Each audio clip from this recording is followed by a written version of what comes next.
నమస్తే అండి తెలుగు ప్రజలకు. ఈరోజు ఎక్కడ చూసినా రెండు విషయాలు తెలంగాణలో ఎక్కువ డిస్కషన్ జరుగుతుందండి. ఒకటి కేసీఆర్కి సంబంధించిన రజోత్సవాలు వరంగల్లో మీటింగు కొన్ని లక్షల మందితో పెడుతున్నట్టు, అది కూడా గ్రామ గ్రామానికి బస్సులు తరలించినట్టు. మరి బస్సులో కూడా కొన్ని మందు తాగుతున్న వీడియోలు కూడా వైరల్ అవుతున్నాయి. వాళ్ళ కార్యకర్తలు ఉత్సవాలు జరుపుకుంటారు. ఇంకొకటి దేశవ్యాప్తంగా కూడా అంటే ఉగ్రవాదులు చేతిలో ఒక 30 మంది భారతీయులు చనిపోవడం కాశ్మీర్లో, అది మరి మినీ స్విట్జర్లాండ్ అంటారు, భారతీయ స్విట్జర్లాండ్ అంటారు.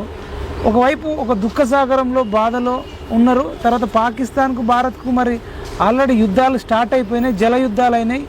సింధు నదిని మరి సింధు జలాలను పాకిస్తాన్కు ఆపడం, అదేవిధంగా వాళ్ళు కూడా పాకిస్తాన్ చీఫ్ ఆర్మీ కానీ అక్కడ వాళ్ళు రెచ్చగొట్టే వ్యాఖ్యలు చేయడం, రక్తం వారిస్తాం, ఇది వారిస్తాం, మొత్తం అందరినీ మోడీని కూడా లేపేస్తాం, అది ఇది అని చెప్పేసి వాళ్ళు వార్నింగ్లు ఇస్తూ ఉన్నారు. ఇటువైపు కేసీఆర్ ఉత్సవాలు జరుగుతున్నాయి. దీనిపైన మనకు ఓయు శంకర్ అన్న అందుబాటులో ఉన్నాడు. అన్నని అడిగి తెలుసుకుందాం ఎట్లా ఉంటుంది ఈ ఇష్యూ. అన్న నమస్తే. నమస్తేనే. ఎట్లా చూస్తారన్న ఇప్పుడు ఈ జరుగుతున్న ఈ రెండింటిని? ఒకవైపు బాధలో ఉన్నారు, ఇంకోవైపు ఉత్సవాలు జరుగుతున్నాయి. దాన్ని ఎట్లా చూస్తారు? ఇప్పటిదాకా కేసీఆర్ కూడా దీని మీద స్పందించలే, ఉగ్రవాదుల దాడిపైన. వీళ్ళంతా సుడో సెక్యులర్లు. దేశం అంటే, దేశ అభిమానం అంటే వీళ్ళకి ఏందో తెలియదు అసలు. ప్రపంచంలో ఇజ్రాయెల్ని చూసి నేర్చుకోవాలి దేశభక్తి అంటే ఏందో అన్నది. పక్కకు చైనా గురించి కూడా సంకలు కొడతారు కదా సన్నాసులు, ఆ సంకలు కొట్టి చైనాని చూసి దేశభక్తి అంటే నేర్చుకోవాలి. సంకరజాతి మనుషులు కదా. భారతదేశంలో 100కి 25% సంకరజాతి మనుషులే ఉన్నారు. వీళ్ళకి దేశభక్తి గురించి ఏం తెలుస్తుంది? దేశం అంటే ఏం తెలుస్తుంది? ఆయన కుక్క పిల్లకి ఏదో ప్రాబ్లం అయితే ఒక డాక్టర్ను సస్పెండ్ చేయడం, అరెస్ట్ చేయడం, కేసు పెట్టడం చేశారు. కుక్క పిల్లకున్న వాల్యూ ఉగ్రదాడిలో చనిపోయిన వాళ్ళకి లేదంటే ఇప్పటిదాకా పార్టీ నుంచి అసలు ఎట్లాంటి పుట్టుకన్నా ఎట్లాంటి జీవితాలన్నా వెళ్ళాయి. ఇంత దారుణం అంటే ఆడ ఉగ్రవాదుల అన్నటోడు ఇంత దాడి చేసి ఇంకోటి హెచ్చరించింది తెలుసా? తెలంగాణలో కానీ హైదరాబాద్లో కానీ ఉగ్రవాదులకు సంబంధించి ముప్పు ఉంది, కొంత జాగ్రత్తగా ఉండాలన్నాడు. ఇప్పుడు ఆడవడన్న లుచ్చానా కొడుకు ఆడ 10 లక్షలు 20 లక్షల మంది సభ పెడితే అక్కడ ఏదైనా వేస్తే ఎంతమంది జీవిత నష్టం అయితే చెప్పండి. కొంతమంది చిల్లర నా కొడుకులు ఈ సమాజంలో ఉన్నారు. వాళ్ళే సుడో సెక్యులర్స్ కాదు, సుడో సెక్యులర్స్. వీళ్ళు ఏమంటారు అంటే హిందూ ఉగ్రవాదం అంటుర్రు. ఈ ఫాల్ట్ గాళ్ళు హిందూ ఉగ్రవాదం అంటుర్రు. అరే భయ్, భారత రాజ్యాంగ చట్టమే ఇక ఐపీసీ ఏం చెప్తుంది? 97 ఏం చెప్తుంది అంటే నేను చంపనీకి వస్తే నువ్వు చంపేయడం తప్పు కాదంటది. అరే తల్లి పాల్జీకి రొమ్ము గుద్దే బ్రోకర్లా కొడుకులారా, భరత జాతిని రక్షించుకోవడానికి, భరత జాతిని కాపాడుకోవడానికి హిందూ ఉగ్రవాదం లేస్తుంది. లేకపోతే ఏం చేస్తారా? చంపించుకోవాలి. నా నోట చాలా బూతులు వస్తాయి. ప్రకాష్ రాజ్ అనేటోడు నీ చెల్లెని, నీ అక్కని, నీ అమ్మని తీసుకుపోయి రేప్ చేస్తుంటే, చంపుతుంటే చూసుకుంటే ఆడంగిలో కొడుకులారా మీరు. బరాబరి ఈ దేశంలో హిందూ ఎవడు ఏ దేశాన్ని ఆక్రమించలే ఇప్పటి వరకు చరిత్రలో. ఏమైనా కన్వర్ట్ కూడా చేయలే, చేసుకోవాలని కూడా కోరుకోలే, ఎక్కడ ప్రచారం కూడా చేయలే. ఎలా? ఏం తెలుస్తుందా నీకు బాధ? ఏం తెలుస్తుంది? కింద గుర్తు ఐడెంటిఫై చేయాలని అవులన్న కొడుకులను కన్నిస్తే నేనే వేసి ఈ వయసులో నన్ను మిలిటరీలోకి తీసుకుంటే వేసి పడేస్తా. ఉంటెంత పోతే ప్రాణం ఎంత? ఆడ ఇజ్రాయెల్ చూసి నేర్చుకోరి. 6 దేశాలతో ఏకకాలకంలో యుద్ధం చేసింది. కానీ ఈ దేశంలోనే ఇక్కడనే ఈ దేశంలోనే ఉగ్రవాదులు 25% ఉన్నారు. వీళ్ళని చంపండి, వాళ్ళని చంపలేవు నువ్వు. అది ఫస్ట్ ఇన్ని కదా చంపాల్సింది. ఇలా ఎన్ఆర్సీ వేయాల్సిందే. ఎన్ఆర్సీ వేయాల్సిందే. పశ్చిమ బెంగాల్ గోడ కట్టాలి, చేయాలి. పశ్చిమ బెంగాల్ 400 చిల్లర కిలోమీటర్లు గోడ కట్టనిస్తలేదు అది. ఇట్లాంటి ఉగ్రవాదులు ఉన్నాక ఇంకా దేశం ఏం బాగుపడుతుంది? దేశం ఎట్లా సుభిక్షంగా ఉంటుంది?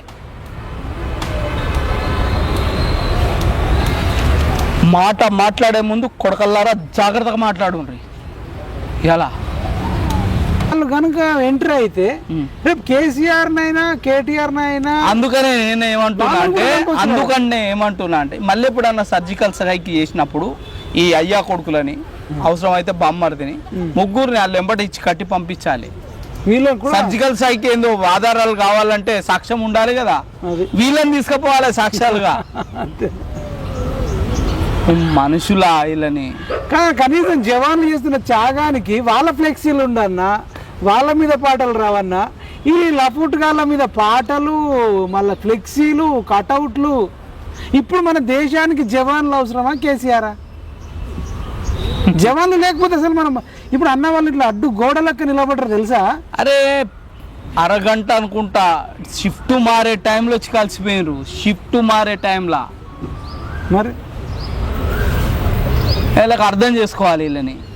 ఇక దాని మీద ఎవడెవడో ఏమేమో మాట్లాడతాడు.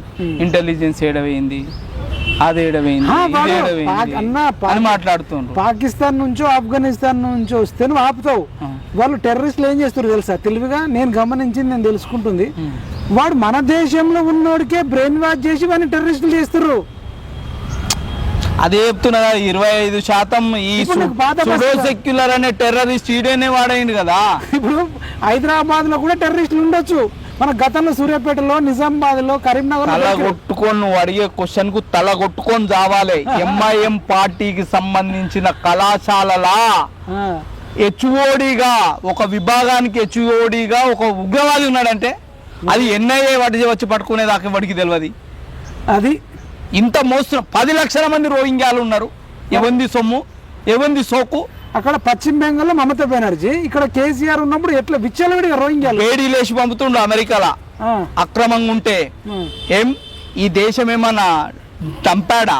అది ఈ దేశం ఏమన్నా డంపాడా? చెత్త కుప్పనా? ఎట్లా పడితే మేము కట్టిన సొమ్ముని పందు లెక్క మేపుకుంటూ మన మీద దాడులు చేపించుకోవడానికా? బరాబరే ఎన్ఆర్సీ చేయాలి.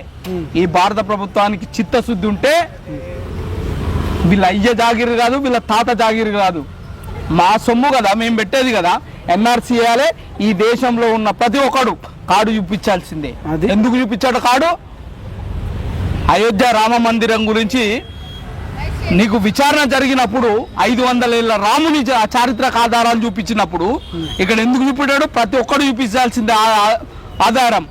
ఎందుకు చూపించావు? ఏది పడితే అది చట్టం అయిపోతుందా? ఏది పడితే అది శాసనం అయిపోతుందా?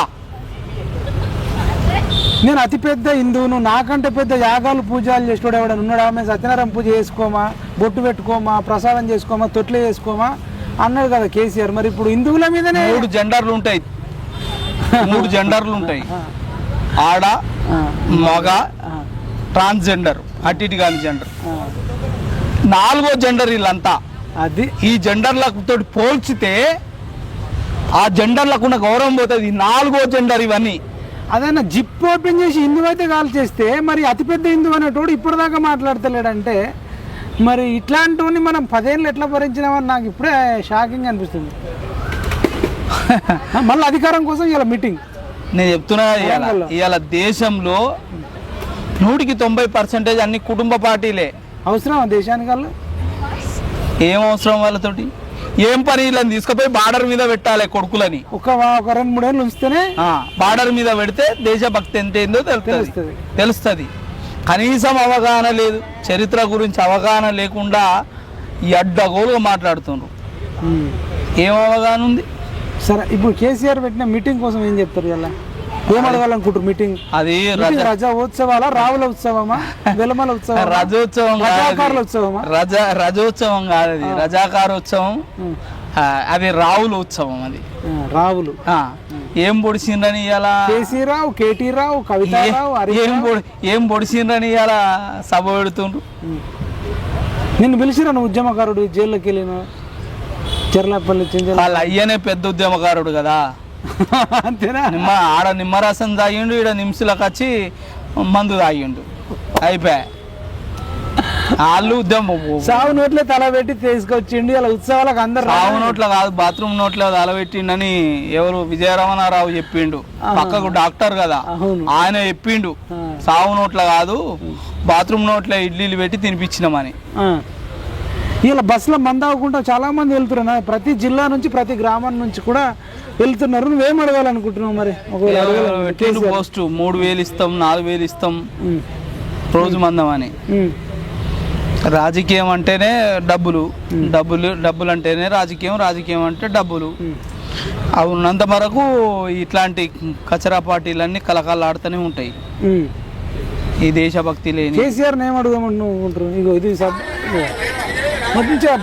మంద అవ్వకుండా పోతారు బస్సులో అన్ని ఊర్లలోకి వెళ్ళి దాదాపు. అంటే కాదని ఇప్పుడు అంతే. గుజరాత్లో సంపూర్ణ మద్యపాన నిషేధం గుజరాత్ నడచలేదా? మందు తాగితేనే మనుషుల్ని ఖరాబ్ చేస్తేనే ఇలా నీ రాష్ట్రం బాగుపడుతుంది, నీ రాష్ట్రం నడుస్తుందా? గతంలో ఎన్టీఆర్ కూడా సంపూర్ణ మద్యపాన నిషేధం చేసిండు కదా, చాతన అయితే లేదా? సాధన అయితే లేదా? అడ్మినిస్ట్రేషన్ అర్థం అయితే లేదా? ఎక్కడి నుంచి డబ్బులు సంపాదించాలని. నాకు మొబైల్లో కొన్ని చూపించారు కదా, ప్రశ్నలు అడగాలనుకుంటారు కదా, ఆ ప్రశ్నలు అదే అడుగుతుండ్రు, ఎవరో పెట్టిండ్రు. దళితుని ముఖ్యమంత్రి చేసినందుకు రాజోత్సవం పెడుతున్నావా? గ్రూప్ 1 పేపర్ లీక్ చేసినందుకు పెడుతున్నావా? దళితులకు 3 ఎకరాల భూమి ఇచ్చినందుకు పెడుతున్నావా? దళితులకు డబుల్ బెడ్రూమ్ ఇచ్చినందుకు పెడుతున్నావా? నిరుద్యోగులకు నిరుద్యోగ వృత్తి అనేందుకు పెడుతున్నావా? కాళేశ్వరం పేరట కమిషన్లు మింగినందుకు పెడుతున్నావా? లేక ఇంటర్మీడియట్ పేపర్ వాల్యుయేషన్ చేయలేక 20 మంది పైచిలకి ఇంటర్మీడియట్ విద్యార్థులను చంపినందుకు పెడుతున్నావా? నేరేళ్ల బాధితులను ముడ్డంత వలగొట్టినందుకు పెడుతున్నావా? ఇది మన ఖమ్మం రైతులకి బేడీలు వేసినందుకు, మిర్చి రైతులకు బేడీలు వేసినందుకు పెడుతున్నావా? దేనికోసం? ఈ రాష్ట్ర ఆర్థిక పరిస్థితిని ఆగం చేసినందుకు పెడుతున్నావా? ఇంకా ఎక్కువ కొట్లాడినావు కదా, కాంట్రాక్ట్ ఎంప్లాయీస్ పర్మనెంట్ చేసిండు కదా, కాంట్రాక్ట్ లెక్చరర్లను. అవును, కాంట్రాక్ట్ నిరుద్యోగుల నోట్ల మట్టి కొట్టినందుక, డిఎస్సి 20,000 పోస్టులు వేయనందుక, ఉద్యోగాల నియామకాలు చక్కగా వేయనందుక, ఏజ్ 61 పెంచినందుక. దేనికి వేస్తున్నావు? దేనికి ఎత్తున్నావు చెప్పాలా కదా. అమ్మ ఆకలేమో ఆకాశంతనట, గొంతేమో సూదంతనట. ఇగో ఇట్లుంది కథ. ఇంకెందుకు బయటకు వస్తున్నావో అర్థమైతే లేదు. అసలు మనిషి క్లియర్ కుల్లా చెప్తున్నా. నిన్ను అద్దనుకున్నాం, కాంగ్రెస్ గెలిపించుకున్నాం. ఒకవేళ కాంగ్రెస్ అద్దనుకుంటే ఇంకో కొత్త పార్టీనో లేకపోతే ఇంకో పార్టీనో గెలిపించుకుంటాం. కానీ ఇంకా మీ ఈ కచరాలు మాకెందుకు, ఈ చెత్త మాకెందుకు? మీటింగ్ పెట్టుకొని వాళ్ళు కూడా మరి ఏమంటారు? నేను అదే అంటున్నా, సుడో సెక్యులర్స్. ఈ దేశం విడిపోయిందే, ఈ దేశ విభజన. అరే మీరు మనుషులారా? ఒక్కసారి అంబేద్కర్ గారు రాసిన విభజన పుస్తకం చదివినరా? విభజన పుస్తకం చదివినరి. ఎందుకు పార్టిషన్ అయింది ఈ దేశం అనేది? మత ప్రాతిపదికన అయింది రా, మత ప్రాతిపదికన అయింది. అలా కొందరు పాకిస్తాన్ ప్రేమిస్తామంటారు. పాకిస్తాన్ ప్రేమికులకు ఏం చెప్తారు? బార్డర్ మీద నిలబెట్టాలి, ప్రేమించాలి. బార్డర్ మీద నిలబెట్టి ప్రేమించమంటే ఇంగ్లాండ్ ప్రేమిస్తా అంటుండు, ఇంకొకడేమో పాకిస్తాన్ ప్రేమిస్తా అంటుండు. ఆని కాలి ఇట్లా రాసిన కాలికున్న సిరి ఇలా ముఖాలకు లేదు. వాడు మన దేశం గురించి ఏం చేస్తాడో చూడు అను. మన దేశంలో పుట్టి పాకిస్తాన్ ఇంగ్లాండ్ను ప్రేమించడా లేదన్నా, బ్రిటిష్ వాడిని ప్రేమించడేంది? సంకరజాతి కొడుకులు అట్లనే ప్రేమిస్తారు. సంకరజాతికి ఏడ మానవత్వం లేదు. ఇది భారతదేశం అనేది డంపు. ఈ సంకర జాతులకు డంపు కదా ఇది డంపు. ఈ ప్రకాష్ రాజు లాంటి వాడికి ఏం చెప్తాడు? ఒక్క మాట మాట్లాడతలేడు వాడు. వాడు మనిషి అన్నాడా? మానవ రూపంలో ఉన్న మృగం వాడు మృగం. వాడు సినిమా హీరోలు ఏమంటే ఆడియన్స్ పడతారు, వాడు ఒక్కడు స్పందిస్తలే. ఇప్పుడు జవాన్లు లేకపోతే మనం చచ్చిపోతాం. ఇప్పుడు జవాన్లు హీరోలా, సినిమాలలో ఉండేటోడు హీరోనా? సినిమా హీరోలు ఒక్కడు బయటకు రాలి ఇప్పటిదాకా, ఒక పోస్ట్ పెట్టలే. పెద్ద స్టార్లు, ఒక పవన్ కళ్యాణ్ మాట్లాడండి అంతే. మాట్లాడాలంటేనే వీళ్ళ గురించి నేను చెప్తున్నా కదా మైపాల్. అంతేనా? 25% ఈ దేశంలో ఉగ్రవాద వేసుకొని భారతీయులం అనేటోళ్ళు ఉన్నారు. ఉగ్రవాదులు 25% ఉన్నది. అది దాన్ని ఏరాలి. ఫస్ట్ ఈ దేశం పరదేశం మీద యుద్ధం చేయాలంటే ఈ దేశపోడు దేశభక్తుడై ఉండాలి. ఇప్పుడు పాస్టర్ ప్రవీణ్ చనిపోతే అంతమంది బయటకు వచ్చారు. హర్షకుమార్ ఇలా నేను చెప్తున్నా కదా, నా భారత జవాన్కి ఏమన్నా అయితే ఆ ప్లేస్ రిప్లేస్ చేయడానికి వెళ్ళిపోతా నేను. ఆ జవాన్కి నా సేవలు ఏమైనా అవసరం పడితే వెళ్ళిపోతా నేను బార్డర్ మీదకి. నా దేశం ముఖ్యం, నా భరత భూమి ముఖ్యం, దానికోసం పనిచేస్తా. పనికి మాసిన పుట్టుక ఎందుకు రాబాయ్? ఎందుకు నీ పుట్టుక? అంటే తంపైపోయింది, ఇది తంపైపోయింది. 10 లక్షల మంది రోహింగ్యాలు తెలంగాణలో. కేసీఆర్ అంటూ పాకిస్తాన్ గింతంత దేశం, దానికోసం ఇంత అవసరమా మీరు రాజకీయాలు చేస్తున్నారని అంటుండు. విన్నారు కదా మీరు వీడియో. ఏం తెలుస్తుంది అజ్ఞానానికి, విచక్షణ లేని బుద్ధిహీనులకి ఏం తెలుస్తుంది? ఆయన వీడియోనే ఆడియో వైరల్ అవుతుంది. పాకిస్తాన్ గింతంత దేశం, దాని చేతిలో తెలంగాణ రాష్ట్రం పెడితేనే అక్క తిని కుక్కలు దింపిన విస్తారి చేసి అక్క తినేటట్టు చేసినావు కదా. ఇంకా దేశం పెడితే ఇంకేం చేస్తావు? Pakistan is not the problem at all. Very small fellow. Not Pakistan, what to fail? కొడితే పోతాడు. మీరే కొడతలేరు అన్నట్టు చెప్తున్నాము. Pakistan, what to fail? కొడితే పోతాడు. Pakistan is not the problem at all. ప్రాబ్లమే కాదంటున్నాను పాకిస్తాన్. మరి ఇలా పాకిస్తాన్ వాడే పంపి మరి ఆంధ్రోళ్ళ నిలగొట్టడానికి ఇన్ని సంవత్సరాలు ఎందుకో ఉద్యమం చేసిండు. ఇంట్లోనే కదా, అవును, మంది కాదు కదా. ఆంధ్రోళ్ళ మీద ఇన్నేళ్ళు ఎందుకు ఉద్యమం చేపించిండు? ఇంతమందిని ఎందుకు చంపించిండు? ఇంతమంది మమ్మల్ని అందరినీ జైలు ఎందుకు పెట్టించిండు? కాశ్మీర్ దగ్గర కూడా పొద్దున్న లేస్తే పాకిస్తాన్ కింద దేశం అధ్యక్ష గట్టి కొడుతుంది ఉదాహరణ. మనం ఎక్కడ, మన సంఖ్య ఎక్కడ, వాళ్ళు ఎక్కడ? పొద్దున పట్టుకొని గుంతుడు, సాయంత్రం కమీజ్ గుంతుడు. అంటే ఏమంటుండే నీలాంటోడు ఉంటే ఇట్లానే ఉంటది దేశం. మరి నీలాంటోడు ఉంటే ఇట్లానే ఉంటది సమస్య, దేశం రక్షణ. మరి ఇప్పుడు కావాలని చేస్తున్నారు అనే లైన్ లో మాట్లాడుతున్నాడు. ఎవడన్నా కావాలని చేస్తారా? ఆయన చేస్తాడు, కావాలని ఆయన చేస్తాడు. ఆయన లక్షణాలు అన్నారు. ఇప్పుడు ఆంధ్ర నుంచి విడిపోవాలనుకున్నాం. మరి గింతంత పని అయినప్పుడు మనకి ఎన్ని ఏళ్ళు ఎందుకు పట్టింది? మరి 60 ఏళ్ళు పట్టింది కదా. తందాక వస్తా కానీ తెలియదటగా. తందాక వస్తే తెలియదు. అది ఇప్పుడు కేసీఆర్ కు మన ఫ్యామిలీకి బుద్ధి రావాలంటే ఏం చెప్తారు? సుత్తే చేతులు ఉంటే కనిపించిన వస్తువు వల్ల మొల లెక్కనే కనిపిస్తుందంట. సుత్తే చేతులు ఉంటే మొలనే వేసి కొడుతూనే ఉంటారు. సుత్తే ఏమున్నది? ఇప్పుడన్నా మన పిఎంఆర్ టీవీ ఛానల్ ద్వారా ఈ దేశద్రోహులు ఇప్పటిదాకా దీని మీద స్పందించని పెద్ద పెద్ద రాజకీయ నాయకులకు, ఎస్పెషల్గా మన తెలంగాణ కాబట్టి కేసీఆర్ ప్రధానమంత్రి అయితే అంటున్నాడు కాబట్టి కేసీఆర్ ఫ్యామిలీ అనేటోడికి ఏం చెప్తారు? నేను ఇప్పటి వరకు ఈ దేశంలో ఉన్న ప్రతిపక్ష పార్టీలు ఇలా అమానవీయ సంఘటన జరిగింది. ఆఖరి కట్టే ఇలా ఇస్లాం మతం ఎప్పుడు కానీ కాఫీర్ని చంపమని చెప్తుంది. సోదర భావం అనేది ముస్లిం మధ్యనే అని చెప్తుంది. అట్లాంటి వాళ్ళు కూడా వచ్చి అలా సంఘీభావం తెలిపారు. ఆ ఎంఐఎం పార్టీ వచ్చి కూడా సంఘీభావం తెలిపారు. కానీ ఈ సంకరజాతి కొడుకులు మేము భారతీయులమని చెప్పుకోకూర్రి, ఈ రాజకీయాలు చేయకూర్రి. పాకిస్తాన్ నేను హిందూ గాని బొందు గాని అని రాజకీయాలు చేయకూర్రి. అతిపెద్ద హిందువును రాజకీయాలు చేయకూర్రి. రాజకీయాలు చేస్తే మీరు రంకు తెలుస్తాం, మిమ్మల్ని రంగరించి కుమ్మరిస్తాం. ఇక అయ్యాల అంతేగా. ఇప్పుడు అర్థమైపోయింది ఈ దెబ్బకు. ఇప్పుడు బీఆర్ఎస్ కేసీఆర్ ఫ్యామిలీ అంటే ఏందో తెలంగాణ తెలుగు ప్రజలందరికీ అర్థమైపోయింది అన్న. అవును, అయిపోయింది. రాష్ట్రాన్ని మొత్తం సర్వనాశనం చేసింది ఎవరై అంటే కుటుంబం. అది అంతే, కుటుంబం.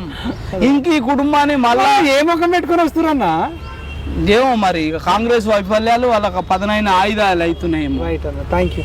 ఎట్లా ఇదండి పెద్ద సంచలన ఇంటర్వ్యూ. నిజానికి కేసీఆర్కి ఏమైనా సిగ్గు, శరము, ఇజ్జతు, లజ్జ, కిడ్నీ, లివరు, హార్ట్ బీట్ ఏమన్నా ఉంటే ఎవరైతే భారతీయులు ఉగ్రవాదుల అటాక్లో చనిపోయారో వాళ్లకు ఈ శ్రద్ధాంజలి ఘటించాలి. తర్వాత ఈ బీఆర్ఎస్ ఇలా 100 కోట్లు ఖర్చు పెడుతుంది.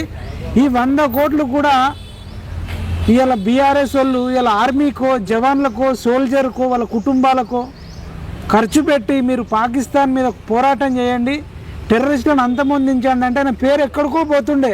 కానీ ఎవరు చచ్చిపోతే మాకెందుకు, అట్లా ఆవుల పోతుంది, గడ్డి గంగల పోతుంది, నిమ్మకు నీరెత్తనట్టు అసలు చీమ కుట్టినట్టు కూడా లేకుండా, సిగ్గు శరం లేకుండా ఒక్కో కోడి గట్ట 2 బీర్లు, క్వార్టర్లు, రాయల్ స్టాకు, రాయల్ ఛాలెంజ్ పెట్టి 1000, 2000, 3000 ఇచ్చి ఊరికి ఒక 2 బస్సులు ఒకటి పెట్టి ఇలా వరంగల్లో తాగడానికి, ఊగడానికి, ఎగరడానికి ఉత్సవాలు జరుపుకుంటా ఒకవైపు ఎంటైర్ భారతదేశం దుఃఖసాగరంలో ఉంది. ఈ టైంలో ఉత్సవాలు జరుపుతున్నాడు మునగాడు. ఇంకా ఇక తెలంగాణ ప్రజలు మేల్కొన్నారు, యువత మేల్కొంది. ఎంత దుర్మార్గుడు ఇట్లాంటి వ్యక్తి అని చెప్పేసి ఇలా తెలంగాణ ప్రజలు మొత్తం కోడై కూస్తూ ఉంది. చూడండి తెలంగాణ ప్రజలారా, మేము చెప్తే నమ్మిర్రా? అతనికి భారతదేశం అంటే పట్టలేదు, కానీ భారత ప్రధానైత, భారత రాష్ట్ర సమితిని టీఆర్ఎస్కి పేరు మార్చినోడు, అనేక మంది తెలంగాణ ఉద్యమకారులను తొక్కినోడు, జైళ్ళలోకి పోతే ఇప్పుడు శంకరన్న లాంటి వాడికి ₹1 సాయం చేయనోడు, అమరవీరుల కుటుంబాలను అనేక మందిని ఆగం చేసినోడు. ఇవాళ జవాన్ల మీద పాటలు రావాలి, చనిపోయిన భారతీయుల మీద పాటలు రావాలి, భారతదేశం మీద పాటలు రావాలి. కానీ ఇవాళ కొద్దిమందికి లక్షలు ఇచ్చి కేసీఆర్ అంటోడు వాని మీద పాట రాపించుకుంటున్నాడు, వాని పార్టీ మీద ఆయన మీద రాపించుకోవడం, లక్షలు ఇచ్చి పాడించుకోవడం, మ్యూజిక్ కొట్టించుకోవడం.